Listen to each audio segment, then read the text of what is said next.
В финно-угорском этнопарке бойцы оперативных служб нейтрализовали 2 террористов и обезвредили самодельное взрывное устройство. Здесь прошли масштабные тактико-специальные учения.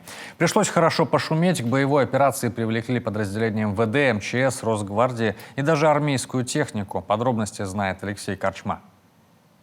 В селе Ипсек Тывдинского района ранее подобного не было никогда. По легенде учений в финно-угорском этнопарке неизвестные заложили бомбу.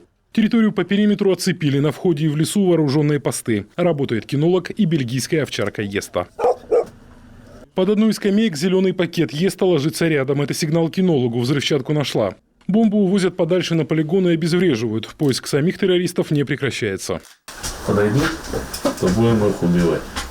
2 террористов укрылись в доме на южной окраине парка, сообщает разведка. Бандиты заблокированы. Выйти и сложить оружие отказываются. Переговоры зашли в тупик. Оперативный штаб решает штурмовать дом. Если заложников нет, то рисковать личным составом мы не можем. То есть мы, я думаю, что будет правильно, БТР-80 на огневую позицию ставим напрямую.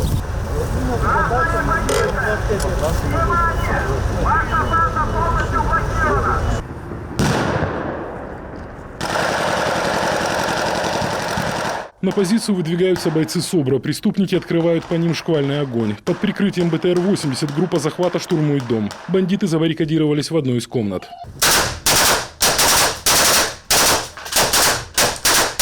Преступники нейтрализованы. Пострадавших среди гражданского населения и личного состава нет. При осмотре дома найдены стрелковое оружие, гранаты, боеприпасы и баллон, предположительно с боевыми отравляющими веществами. Работают химики МЧС.